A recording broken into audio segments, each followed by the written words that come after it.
علمی point number 26 وہ ہے میرے بھائیوں، قرآن حکیم کل 5 طرح کے ٹاپکس کی کیٹیگری میں فال کرتا ہے اگر بڑی بڑی کیٹیگریز بنائی جائیں۔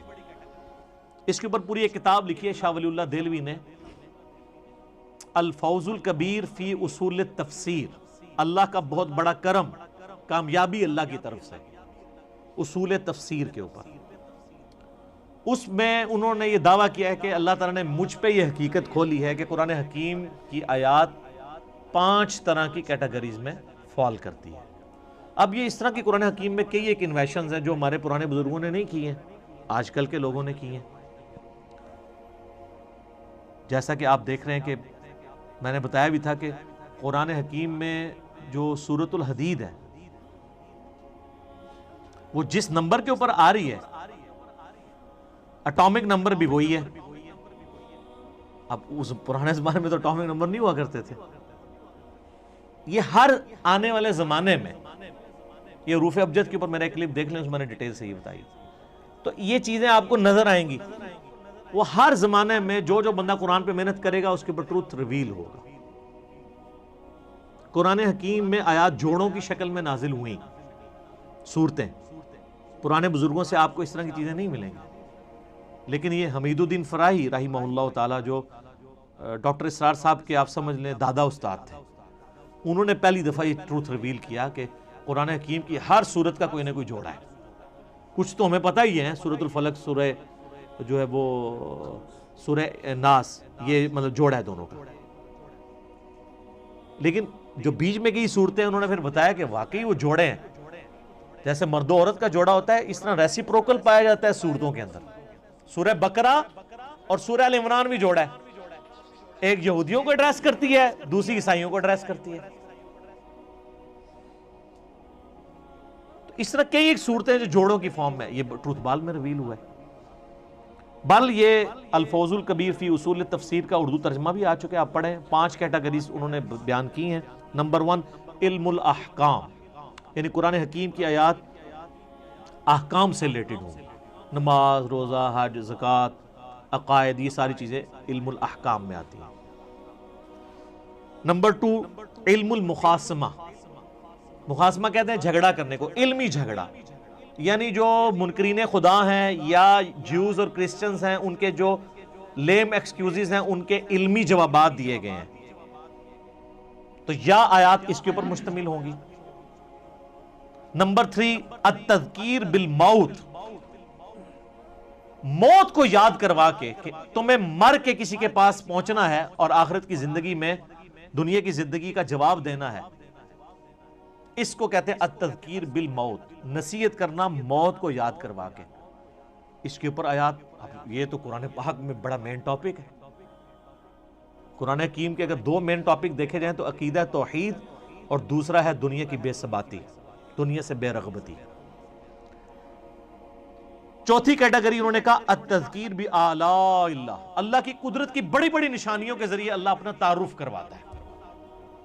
جتنے فزیکل فینومینا آف نیچر اس میں ڈسکس ہوئے ہیں، سائنٹیفک فیکٹس ڈسکس ہوئے ہیں، اس کا شاہکار آپ کو سورۃ النحل نظر آئے گی، سورہ روم نظر آئے گی، سورہ الرحمن نظر آئے گی۔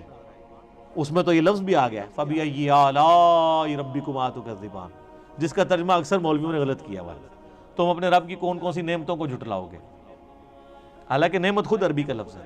مودودی صاحب نے اس کا ترجمہ صحیح کیا ہے، تم اپنے رب کی قدرت کی کون کون سی نشانیوں کو جھٹلاؤ گے، کیونکہ دوزخ کی آیات کے بعد بھی پھر یہ آیت ریپیٹ ہوتی ہے، تو دوزخ کیا نعمت ہے؟ وہ ترجمہ کرنے والے کو بھی نہیں سمجھ آئی۔ تو اعلیٰ کا مطلب ہوتا ہے قدرت کی بڑی بڑی نشانی، تو دوزخ اللہ کی قدرت کی نشانی تو ہے، جس طرح جنت ہے۔ تو مودودی صاحب ہر دفعہ جب آیت آتی ہے نا، یہ والی آیت، تو اس کے سیاق و سباق کے اعتبار سے اس کا ترجمہ کرتے ہیں، کیونکہ عربی بڑی ورسٹائل زبان ہے۔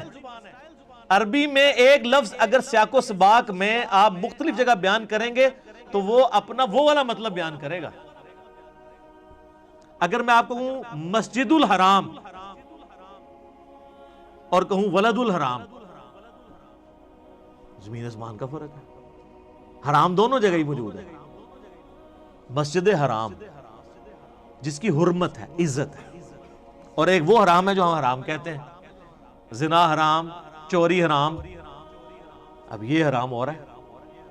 آپ کے حساب سے تو اس کا نام مسجد حلال ہونا چاہیے تھا، حلال مسجد۔ تو اڑی مسجد ادھر منہ کر کے نماز پڑھ دو تو نہ ہی حرام ہے، لیکن حرام عربی والا ہے، حرمت کی جگہ جہاں پہ آپ اللہ کی حدود کو توڑیں گے تو وہ بڑا جرم ہوگا ایز کمپیئر ٹو اور جگہوں کے۔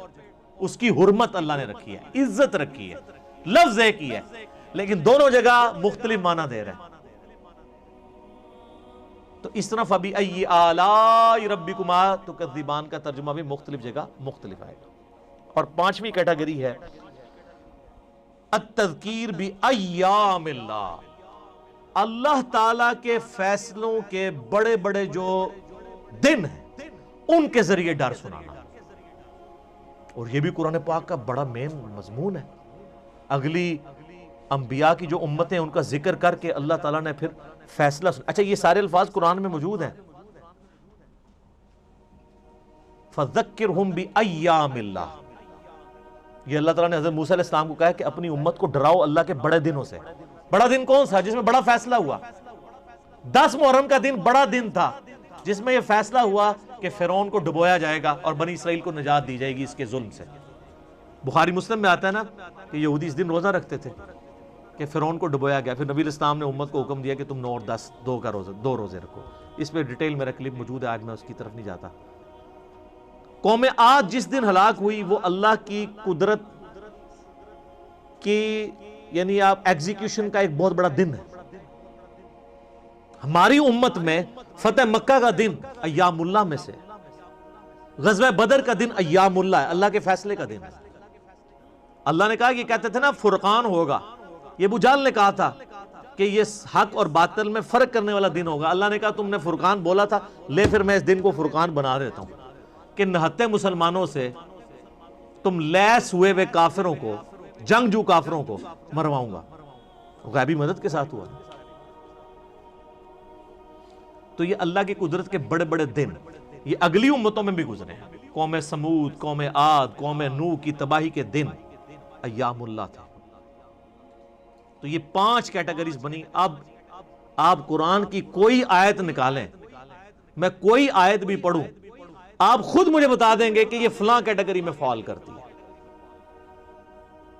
اگر میں کہوں ان اللہ وملائکتہ یصلون علی النبی یا ایھا الذین آمنوا صلوا علیہ وسلموا تسلیما اللہم صلی علی محمد وعلی آل محمد، یہ آیت کس کیٹیگری میں فال کرتی ہے؟ تو آپ کہیں گے یہ علم الاحکام والی کیٹیگری میں فال کرتی ہے، کیونکہ اس میں حکم ہے دروشی پڑھنے کا۔ تو آپ یہ خود ڈیفائن کر سکتے ہیں۔ کوئی بھی آیت آپ کنسیڈر کریں گے آپ فوراً پہنچ جائیں گے یار یہ آیت فلاں کیٹیگری میں فال کرے گی۔ افلا يعلم اذا بعثر ما في القبور وحصل ما في الصدور، کتنا ان آیات کے اندر زور ہے۔ یہ التذکیر بالموت ہے کہ مرنے کے پاس تمہیں بعد اپنے رب کے حضور پیش ہونا ہے، اس کیٹیگری میں فال کرتی ہے۔ اور اسی طریقے سے آپ سورہ رحمان شروع کریں، اللہ کی قدرت کی نشانیاں۔ سورۃ النحل میں اللہ تعالیٰ نے کہا ہم نے شہد کی مکھی کے اوپر بھی یہ وحی کی ہے اور اس کو ہم نے راستے دکھائے ہیں کہ پھولوں کا رس چوس، اور یہ سب کچھ اس طرح کی جتنی چیزیں ہیں۔ سورۃ البقرہ میں آیا آسمان سے بارش کا برسنا، زمین سے سبزے کا نکلنا، یہ آیات جتنی ہیں کس کیٹیگری میں فال کرتی ہیں؟ التذکیر بآلاء اللہ، اللہ کی قدرت کی بڑی بڑی نشانیاں۔ اور اس طریقے سے سورہ المائدہ کے اندر، سورہ نساء کے اندر، سورۃ البقرہ کے اندر اللہ تعالیٰ جو کرسچنز کو، جوز کو جواب دیتا ہے۔ سورہ مائدہ میں اللہ تعالیٰ فرماتا ہے نا کہ عیسیٰ کی مثال تو اللہ کے ہاں آدم کی سی ہے، آدم کو تو تم بھی اللہ کا بندہ ہی مانتے ہو، حالانکہ اس کی تو نہ ماں تھی نہ باپ۔ عیسیٰ کا باپ نہیں تھا تو اس کو تم نے خدا بنا لیا، جس کی ماں بھی نہیں تھی باپ بھی نہیں تھا اس کو تو تم بھی بندہ مان رہے ہو۔ اب یہ مخاصمہ کیا نا، جھگڑا کیا علمی، جس کو میں اینٹی وینم پھکی والی بات کرتا ہوں، الزامی جواب، یہ علم المخاصمہ۔ ٹھیک ہو گیا جی؟ ابھی 26 پوائنٹ ہوئے ہیں جی، 14 ابھی بھی باقی ہیں، تو ہو سکتا ہے کہ چوتھا 5واں لیکچر بھی اس پہ ہو۔ اب ہمارا ٹائم پورا ہو چکا ہے۔ اللہ تعالیٰ سے دعا ہے جو حق بات میں نے کہی اللہ تعالیٰ ہمارے دلوں میں راسخ فرمائے۔ اگر جذبات میں میرے منہ سے کوئی غلط بات نکل گئی تو اللہ تعالیٰ ہمیں معاف کر دے، ہمارے دلوں سے محو بھی کر دے، اللہم صلی علی محمد وعلی آل محمد کما صلیت علی ابراہیم وعلی آل ابراہیم انک حمید مجید اللہم بارک علی محمد وعلی آل محمد کما بارکت علی ابراہیم وعلی آل ابراہیم انک حمید مجید۔ اللہ تعالیٰ ہمیں اس دعوت حق کو دوسرے بھائیوں تک پہنچانے کی توفیق عطا فرمائے۔ سبحانک اللہم وبحمدک اشہد ان لا الہ الا انت استغفرک واتوب الیک وما علینا الا البلاغ المبین۔